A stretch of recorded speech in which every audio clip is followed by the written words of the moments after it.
गए थे और मार्क जुकरबर्ग ने उनसे कहा था कि हम सभी जानते हैं कि आपका परिवार आपके जीवन का एक अभिन्न हिस्सा है, तो क्या आप उनके बारे में कुछ बताना चाहेंगे? अब जब हम छोटे थे तो हमारा गुजारा करने के लिए वे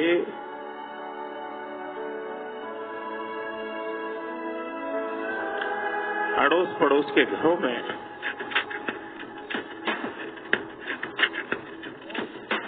बर्तन साफ करना, पानी भरना,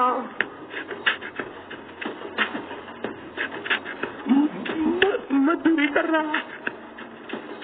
तभी नरेंद्र मोदी ने कहा कि मैं बहुत ही सामान्य परिवार से हूँ।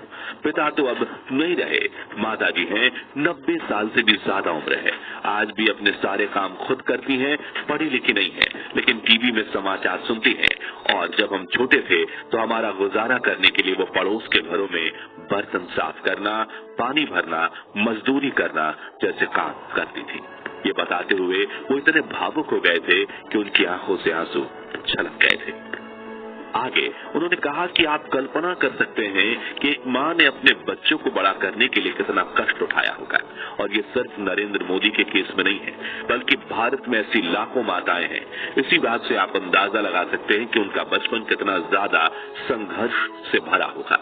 मगर उन्होंने देश के हर व्यक्ति की भलाई का दृढ़ निश्चय तब लिया था जब उन्होंने बड़े होकर ऐसी एक माँ और बच्चे का दुख एक बार फिर महसूस किया था, जिसे लेकर गुजरात के डॉक्टर अनिल रावल बताते हैं कि साल 1984 में एक फिएट कार में बैठा था जिसे नरेंद्र मोदी चला रहे थे। तभी मैंने उनसे पूछा कि आपको ऐसा कौन सा अनुभव हुआ कि आप देश की सेवा के लिए दृढ़ निश्चयी हो गए। तब उन्होंने डॉक्टर रावल को बताया कि मैं एक गाँव में गया, उस वक्त मैं पूर्णकालीन प्रचारक यानी स्वयं सेवक था।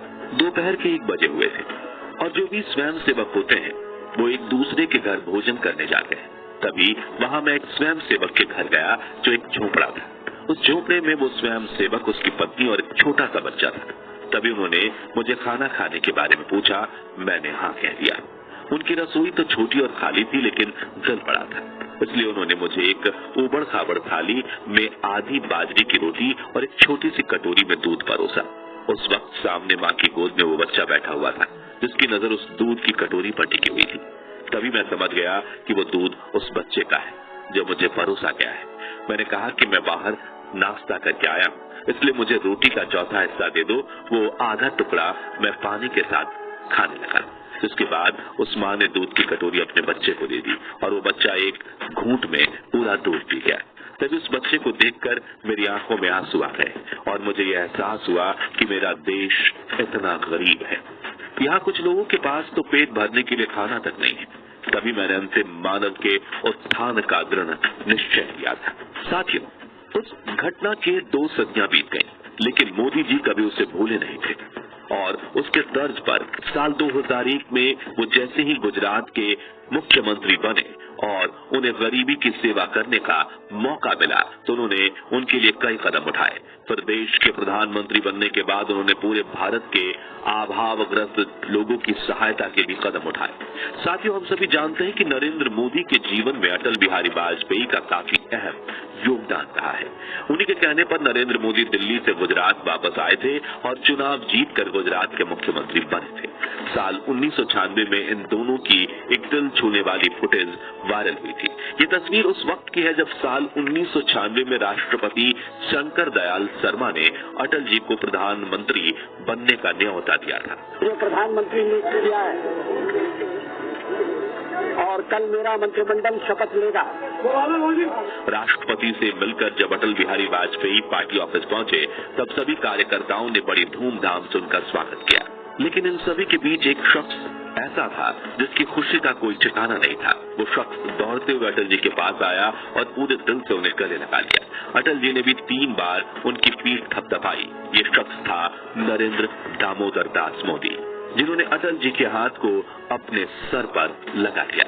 साल 2001 में जब नरेंद्र मोदी गुजरात के मुख्यमंत्री बने, उसके कुछ महीनों बाद अटल बिहारी वाजपेयी गुजरात आए थे और वहां उन्होंने उस राज धर्म का जिक्र किया था जिसकी सीख उन्होंने नरेंद्र मोदी को दी थी। मिनिस्टर के लिए मेरा एक ही संदेश है कि वो राज पालन करें। राजधर्म और इसी राजधर्म की राह पर चलकर आज नरेंद्र मोदी भारत के प्रधानमंत्री बनने के साथ दुनिया के सबसे शक्तिशाली लोगों में शामिल हो चुके हैं और सबसे ऊपर इस सूची में पहुंच गए हैं।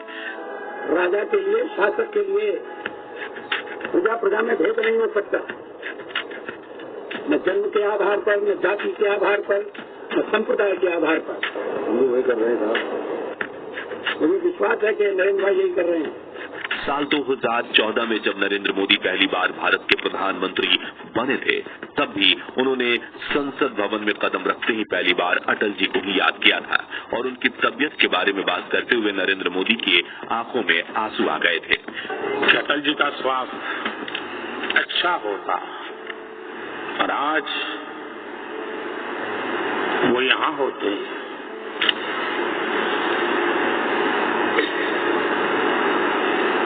तो सोने में सुहागा होता। 16 अगस्त 2018 के दिन जब 93 साल की उम्र में अटल बिहारी वाजपेयी जी का दुखद निधन हुआ, तब उनकी अंतिम यात्रा का हिस्सा बनने के दौरान भी पीएम मोदी की आंखों में आंसू भर आए थे। जिसके बाद उन्होंने उन्हें याद करते हुए एक स्पीच में पीएम मोदी ने कहा था कि अटल जी मेरे पिता समान थे, आप भी सुनिए। मेरे लिए तो अटल जी का जाना पिता तुल्य संरक्षक का साया सिर से उठने जैसा है। आदरणीय अटल बिहारी वाजपेयी जी जो आज चुप हो गए हैं। मई 2014 में जब नरेंद्र मोदी ने प्रधानमंत्री बनकर सदियों से देश पर राज कर रही कांग्रेस सरकार का तख्ता पलट दिया था, तब भी एक सभा के दौरान आडवाणी जी ने कहा था कि नरेंद्र भाई ने भाजपा का हिस्सा बनकर कृपा की है, जिसका उत्तर देते हुए पीएम मोदी के आंसू छलक आए थे। आडवाणी जी ने एक शब्द प्रयोग किया, मैं आडवाणी जी से प्रार्थना करता हूं वो शब्द उपयोग न करें। उन्होंने कहा नरेंद्र भाई ने कृपा की।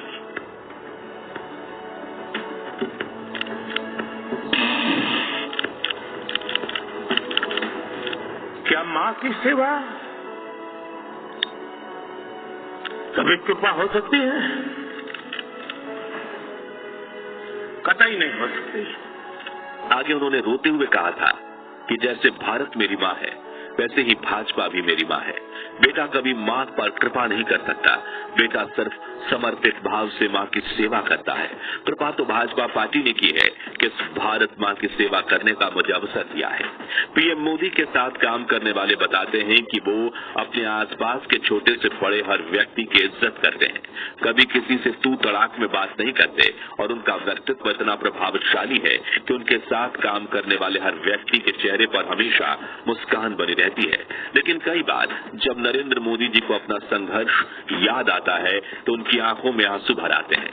ठीक वैसे ही नवंबर 2006 में नोटबंदी के बाद जब वो गोवा की एक सभा में गए थे तो उन्होंने बेहद ही नर्म अंदाज में अपना दुख बताया था, जो सुनकर आपकी भी आंखें भर आएंगी। मेरे देशवासियों, मेरे घर परिवार सब कुछ देश के लिए छोड़ा है। आखिर में दोस्तों अब एक ऐसी अनसुनी कहानी की बात करते हैं जो आपको अंदर तक झकझोर कर रखेगी और प्राइम मिनिस्टर नरेंद्र मोदी के लिए आपकी रिस्पेक्ट और बढ़ जाएगी।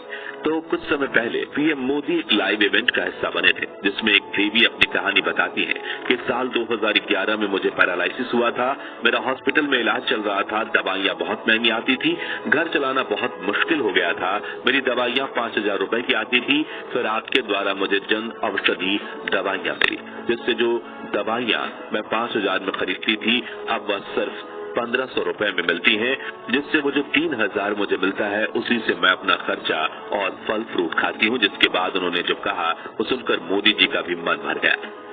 मोदी जी, मैंने ईश्वर को तो नहीं देखा, लेकिन मैंने आपको ईश्वर के रूप में देखा है। आपको बहुत बहुत धन्यवाद। जी हाँ, उन्होंने कहा कि मैंने ईश्वर को तो नहीं देखा, लेकिन मोदी जी मैंने ईश्वर के रूप में आपको देखा है। साथियों, आंकड़े बताते हैं कि नरेंद्र मोदी की सरकार की जन औषधि केंद्र की तरह ही कई ऐसी स्कीम्स है जिससे देश के काफी लोगों को फायदा हुआ है और वो अपने जीवन में पीएम मोदी को काफी अहम दर्जा देते हैं। न मैं आंख झुका के बात करूंगा, न मैं आंख उठा के बात करूंगा, मैं आंख मिला के बात करूंगा। नरेंद्र दामोदर दास मोदी दुनिया के सबसे शक्तिशाली लीडर्स में से एक माने जाते हैं, जिनकी एक आवाज से पूरा देश एक्शन मोड में आ जाता है, जिनका व्यक्तित्व इतना प्रभावशाली है कि देखकर हमारे रोंगटे ही खड़े हो जाते हैं। शायद उनके दिल में इतनी सच्चाई है कि वो देश के हर इंसान का दर्द महसूस कर सकते हैं। पीएम मोदी से जुड़ी अनसुनी कहानियों पर हमारे पार्ट 1 और पार्ट 2 को आपने बहुत ज्यादा प्यार दिया, जिसके लिए दिल से धन्यवाद। और आज पार्ट 3 हम उनके व्यक्तित्व से जुड़ी कुछ ऐसी ही अनसुनी बातों को सुन रहे थे जो भी शायद आपको पसंद आई होंगी। तो दोस्तों, क्या आप चाहते हैं कि हम पीएम नरेंद्र मोदी की जीवनी का पार्ट 4 भी बनाएं?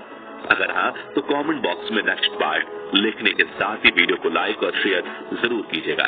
पार्ट 4 के लिए इस वीडियो का लाइक टारगेट है सिर्फ 21,000 लाइक्स, तो जल्दी से लाइक कीजिए ताकि हमें आपके लिए बेहतरीन कंटेंट लाते रहने की प्रेरणा मिलती रहे। और हमारे हर वीडियो की सबसे पहले नोटिफिकेशन पाने के लिए चैनल को सब्सक्राइब करके पास वाली घंटी जरूर बजा दीजिए। जय हिंद, जय भारत।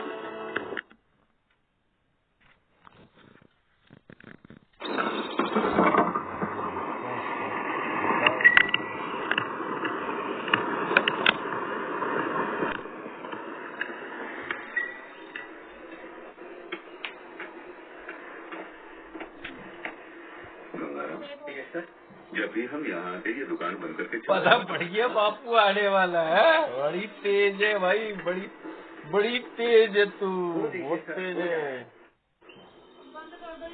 तुम गाड़ी लेकर आओ। Yes sir.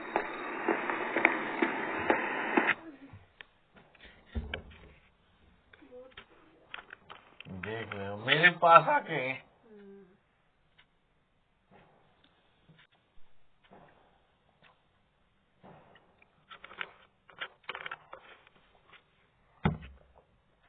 जैसी देखा कि बापू आ लिया, बस